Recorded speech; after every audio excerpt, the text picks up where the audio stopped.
All right, and we are back here on the GSMC Football Podcast. And for the final part of the show, we are now going to preview tonight's Monday night game between the Eagles and the Falcons.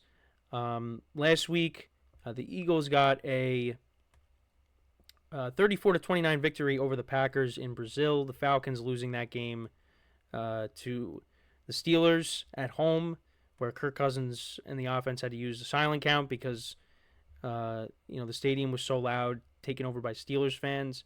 So, and Kirk Cousins did not look great. He did not look great in that game. And the Eagles, I mean, they did win. They had big plays to A.J.Brown. Saquon Barkley was unbelievable. But, Jalen Hurts I didn't think looked great. And the defense, gave up a lot of points. So, it's going to be interesting what happens with this game. I mean, judging by the upsets and teams covering yesterday, I think the Falcons could be the latest in covering. But it is a Monday night game, and Kirk Cousins does struggle in prime time. However, last year when he was a member of the Vikings, did have a big game against the Eagles. Although this is with a new team, and he's coming off an Achilles injury. So, yeah, I don't really know what to expect out of this game. I think the Falcons' defense, could give the Eagles some problems, especially because there is going to be no A.J. Brown in this game. So that does make a huge difference. I expect Saquon Barkley to play well here. I don't think he's going to have, 3 touchdowns like he did last week, but I think Barkley's going to put up a good game once again. They're going to have to rely upon him with the absence of A.J. Brown, as well as Devontae Smith. Devontae Smith is going to step in and be that number one receiver. I mean, we talk about how they're a 1A and 1B. Dallas Goedert is going to be more involved. Jahan Dotson, who really was a non-factor last week against the Packers, they traded for him from the Commanders. He's going to be more involved in this offense. So, I expect the Eagles to still win this game. But, I didn't really like what I said. Last week it was kind of a mess for them, even though they got the win. Because, again, Jalen Hurts turned the ball over, had a bad interception. Again, the defense wasn't great. Let's see how they are. I mean, it is their home opener, so we'll see what happens tonight. I still expect them to get the win here. Now, for the Falcons side of things, how is Kirk Cousins going to play now in game number 2? It was not great in week 1. T.J. Watt and that Steelers defense was all over him. That forced him into some bad turnovers. Is this going to be better? I think he'll look a little bit better. I think he's another guy that's got to get that rust off. Although, I mean, you look at Rodgers and Kirk Cousins. Kirk Cousins is younger than Aaron Rodgers. Well, Aaron Rodgers looked, in the first 2 games here, he's looked better coming off of the Achilles at 40 years old, as opposed to Kirk Cousins, who's younger. But again, you could also say the timelines too, because Rodgers got hurt in the first game of the year. Kirk Cousins got hurt more towards the middle of the season. So you could also look at that as well. But they keep saying Kirk Cousins is fully healthy. So, we'll see how it goes in this game. I expect the Eagles to win. I think the Falcons will look a little bit better on offense. It's up to the Falcons defense. I mean, because if Jalen Hurts is turning the ball over like he did last week, and the Falcons defense can cash in on some of that, help this offense out, give them short field, good field position, take some pressure off of Kirk Cousins. That would be good. They got to rely upon Bijan Robinson, which I hope they don't, because I'm going against him in fantasy in one of my leagues, and I do have Kirk Cousins. It's weird because, so I'm up by basically 15 points in my redraft league, and I have Kirk Cousins, and my friend has Bijan Robinson and Drake London. So it's kind of interesting how this matchup is, and I need to get this win because I do not want to go to 0-2. We'll see what happens. I think the Falcons' offense will look a little bit better. Kirk Cousins still has to get into a rhythm with, his new weapons. Drake London was not great in week 1. Wasn't really impactful. Kyle Pitts did score a touchdown. The Eagles defense is going to be focusing on him and Bijan Robinson. I think the key for them is, try to make this offense one-dimensional. Take Bijan out of the game and make Kirk Cousins, throw the ball a bunch of times, with him coming off of that Achilles injury. So we'll see. We'll see what happens. But I think the Eagles will win this game. I just don't know. Is it going to be close? Or the Eagles going to blow them out?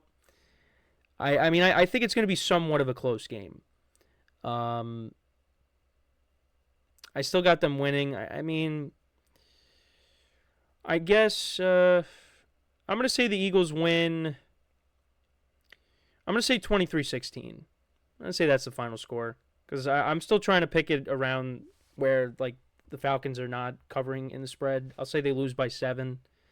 I think Kirk Cousins will look a little bit better. But I don't think it's going to be enough. I think the Falcons will lose this game. But judging by how this week has gone, nothing would surprise me. Nothing would surprise me. And I don't even think and the Falcons are not a bad team. They got to play up to their potential. And it's going to take some time for them to gel and Kirk Cousins, recovering from the Achilles injury, for him to get his confidence back. But I do think they'll eventually figure it out. But got to figure it out soon, because the way, the Buccaneers and the Saints are playing, you can't afford to, go 0-2 to start off the year. And then on top of that, you got the Chiefs the following week. So the Falcons could be looking at 0-3. So this is a big game for them. So, and the Buccaneers, they got the Broncos next week. The Saints actually have the Eagles next week at home. And I said, the Saints got a good shot to win that game. So the Falcons, they got to, this is a big game for them. So they're gonna have to figure it out. But I still think the Eagles are gonna get the win here. But we'll see. We'll see. Let me know what you guys think though about this game. How do you see it playing out? Let me know in the comments. But yeah, it was another crazy week in the NFL already in week 2. A lot of upsets. In regular pick'em, I think I went 5-10, I think. Because I had the Ravens, I had the Cowboys, I had the Niners. Who else did I have? I had the Giants, which, again, we'll get into that tomorrow. All right, so so right now I'm 6-9. So if the Eagles win tonight, go 7-9. It's not terrible, but yeah, I had the Cowboys. I also had the Lions too. I had the Colts. I had the Patriots trying to pull off the upset. The Jaguars, the Giants, the Ravens, the Rams. Yeah, it was a rough week in the pick'em in week 2.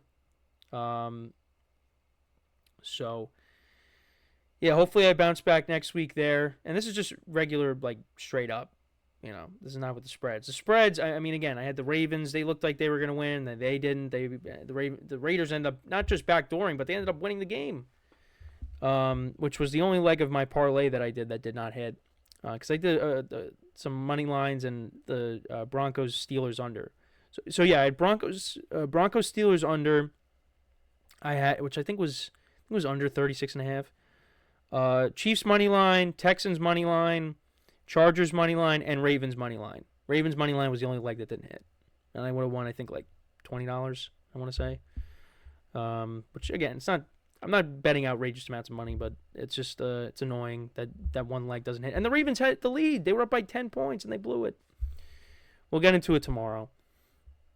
So that happened. Yeah, but I had the Ravens, the Giants. We'll get into it tomorrow, or either tomorrow or Wednesday.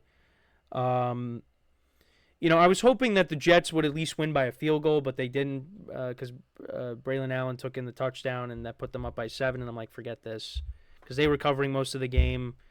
The Texans, they had their opportunity to, put away the Bears, but that game still ended up being close. It ended up being 19-13, the final score. And, the spread was 6.5. So didn't get that. So I'm hoping that the Eagles can win and cover tonight. So at least I can finish with my 7, just like last week. But again, we're already back to, with the spread pool being back, we're already back to what we usually do. You get 7, between 6 and 8 wins. It's annoying. But you know what? That's what happens. And we still got ways to go. But now you think after what you saw this week, you're like, oh, I think I got it. No, next week. See, if the games lasted like 3 quarters, you'd be fine. I would be fine. But they don't. They're 4 quarters, and there's always a backdoor cover or something that ends up messing me up. And I was getting nervous with the Steelers game because the Steelers game is the only game I won in the late window. Because I had the Chiefs, they didn't cover. I had the Rams, and they got blown out by the Cardinals. And we're going to talk about that game tomorrow because Marvin Harrison Jr. had a big game yesterday after not doing much in his debut against the Bills last week. That Cardinals offense looked really good. So that could be a team that that could be a wild card team. And despite the Bears losing last night, I mean, they do have some problems on the offensive line, but that defense is good. And I think Caleb Williams is going to figure it out. He's only going to get better as we go through the season because you did see, the flashes last night. But we'll get into that as well. We're going to get into the Ravens tomorrow. We'll get into the Texans-Bears game. Some games we didn't get to today that we'll cover tomorrow. There's still a lot. And, of course, we got to recap the game tomorrow as well. So, another crazy week in the NFL. A lot of upsets. So, with that is all the time that we have for today. Thank you guys for tuning in. Make sure to check out all the other shows. And, starting to get back to 100% now. I didn't sound like I was crying throughout the show. The cold thing that I still got, still lingering, but definitely the best that I have felt in the last couple weeks, or a few weeks, I should say. So that's encouraging. So, I hope you guys enjoyed the show. And, so until next time, I'm Kenneth Gruenfelder signing off from the GSMC Football Podcast, brought to you by the GSMC Sports Network. Have a good day, and I will talk to you guys tomorrow. Take care.